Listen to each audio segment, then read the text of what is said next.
one topic that really gets my goat. So we begin with the gift that keeps on giving, Hillary Clinton, and the organized criminal enterprise parading as a 501c3 charity known as the Clinton Foundation that is now officially under federal criminal investigation. The largest unprosecuted charity fraud in American history is about to see some comeuppance. Now, the ruthless, profit-driven woman who was all about money and power on her attempted ascension to the presidency as she covered for her sexual predator husband and her sexual predator financial supporters in that den of iniquity known as Hollywood is now about to face a real investigation. Not a matter like Loretta Lynch and Jim Comey like to call the work of the hardworking men and women of the FBI. Not a review, but a hard-charging criminal investigation with a prosecutor bent on truth and justice. Never in the history of this country has a candidate for any major office skirted the law, pushed the legal envelope, or been under criminal investigation as much as Hillary Clinton, nor has anyone lied, contradicted herself, or run as a less honest and trustworthy candidate in American history. Now, Department of Justice sources tell me today that this investigation has actually been ongoing and that Attorney General Jeff Sessions has directed that sufficient resources be given to the case that was left dormant during the Obama administration. Okay, so is this about politics? Ask yourselves. How do two people who start with nothing, who work in government most of their lives without a business, without a product, without a website, amass hundreds of millions of dollars that we know of? What was this Clinton Foundation? What was this Clinton Foundation Global Initiative? And why so many intersections between the State Department and contributions to the foundation? A lot of questions remain unanswered. Now, if you've watched this show, you know how angry I am about the State Department's approval of the sale of 20% of our uranium to a Russian company. Uranium essential to make Molly-99, used for medical nuclear imaging, that we now buy from foreign countries that by American law must be produced in America, but our Department of Energy won't even put money in their budget to allow for the creation of American-made Molly-99 that millions of Americans like me who have cancer or other health issues use to get better. And like pigs at the trough, the Clintons maneuvered $145 million from the Russian company to their so-called foundation. $500,000 speaking fee to Bill, and additionally more than $30 million, which, of course, the Clintons didn't disclose. And for those of you who sit there and say, well, it was the Committee on Foreign Investments in the United States, CFIUS, that approved the sale to the Russian company of our American uranium, I got news for you. The State Department is the big dog in this decision, and 7 of the 9 CFIUS members are connected to the Clinton Foundation. Put those puppies under oath and watch them squirm. And why was a guy named Pinchuk, who builds steel pipes in the Ukraine, doing business with Iran and thus violating U.S. law, not sanctioned by Hillary's State Department? Here's another shock. The Clinton Foundation received millions from Pinchuk, with an additional pledge of 20 more million. And why? When 316,000 people die in Haiti, do Bill and Hillary rush there and within hours promote a phone system by a man who becomes the biggest player of mobile phones in Haiti? Because their friend, that man, Dennis O'Brien, then contributes millions to the Clinton Foundation.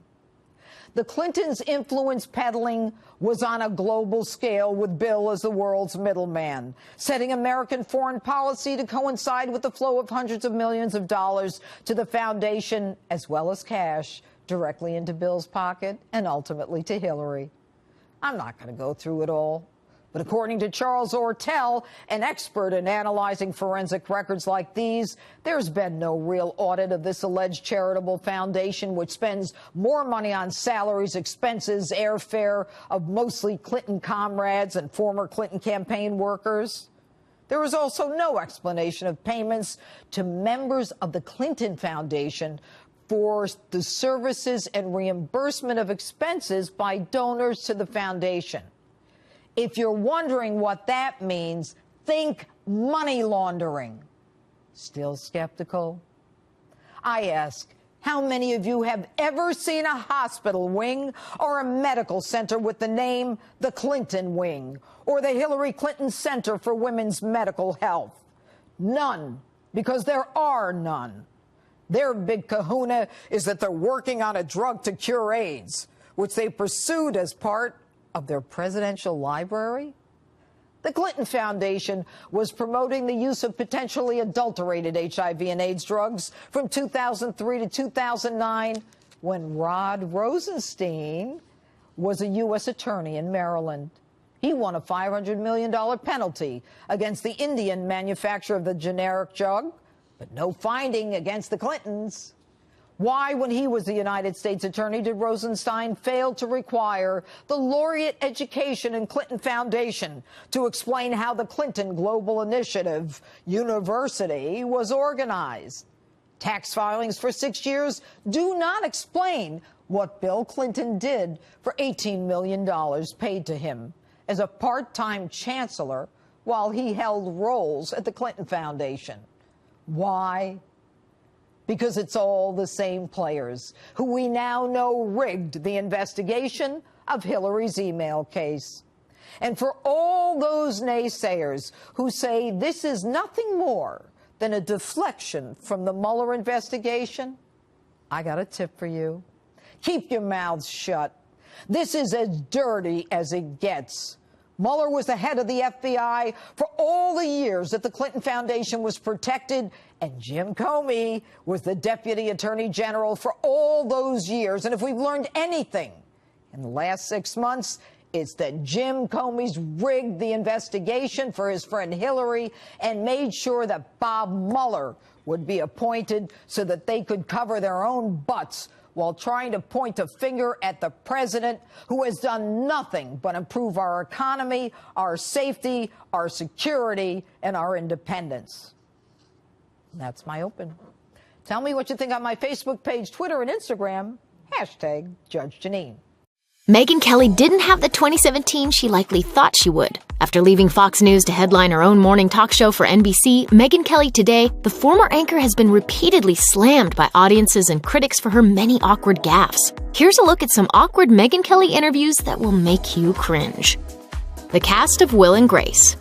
When Megyn Kelly Today launched in September 2017, Kelly immediately announced that she was done with politics. But politics wasn't quite done with her, as a seemingly innocent interview with the cast of Will and Grace on her very first date went wildly awry when she brought a fan of the show onto the stage. Is it true that you became a lawyer and you became gay because of Will? The fan wisely sidestepped the question about becoming gay, but Kelly doubled down on the ill-advised joke about her send-off. I don't know about the lawyer thing, but I think that Will and Grace thing and the gay thing is going to work out great. The backlash directed at that segment prompted Will and Grace star Deborah Messing to declare that she was dismayed by Kelly's comments and regrets going on the show. Jane Fonda. Just 2 days after the Will and Grace debacle, actress Jane Fonda appeared on the show alongside Robert Redford to discuss their movie Our Souls at Night. But things didn't quite go as planned when Kelly instead ambushed Fonda with a question about plastic surgery. Why did you say, I read that you said you felt you're not proud to admit that you've had work done. Why not? We really want to talk about that? Kelly fumbled to recover, saying that people admire Fonda's looks, to which Fonda credited her good attitude and good posture before insisting on returning to the subject matter at hand, which was the film.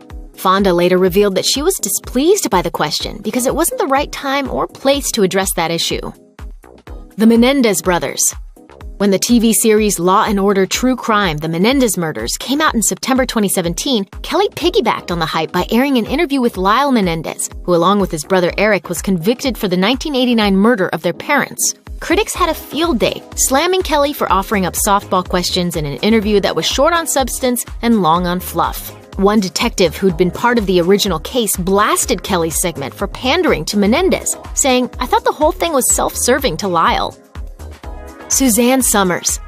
In November 2017, actress turned author Suzanne Summers appeared on the show alongside her husband, Alan Hamill, to promote their lifestyle book, Two's Company. While joking about how active their love life is, Summers said, "Sometimes I'm not awake for it, though." Viewers and critics were appalled at what some viewed as the promotion of non-consensual relations, but Kelly just played along, even as Hamill and Summers began discussing the international legality of intercourse with a sleeping spouse. Alan's like, those are some of the best times. That's fine with me. Yeah, right. It doesn't matter. Summers eventually apologized for taking things too far, but the damage was definitely done. Carly Lloyd. In yet another blooper entry from Megyn Kelly's No Good, Very Bad first month on Megyn Kelly Today, she interviewed soccer star Carly Lloyd to talk about her initiative to get girls involved in sports. While the interview itself was innocuous enough, at least one member of Kelly's crew forgot his cues and let a four-letter word slip right onto the live telecast. But I think what's been most fascinating is that NBC has since edited out the error from its digital version of the sit-down, but hey, it could have been worse. She could have been interviewing Mike Huckabee, like she did back in her Fox News days. Joining me now, former Arkansas Governor Mike Huckabee, who's the host of Huckabee. Russell Brand.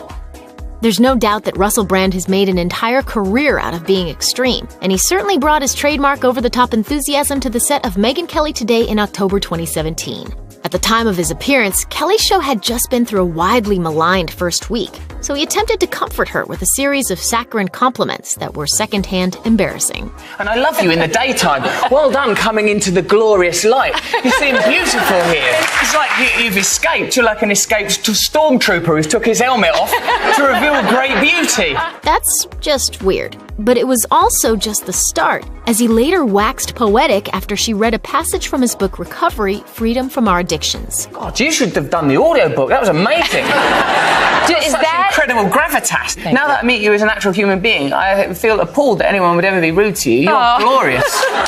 So don't worry, Megyn, because no matter how bad your ratings get, it looks like you've earned at least one fan for life.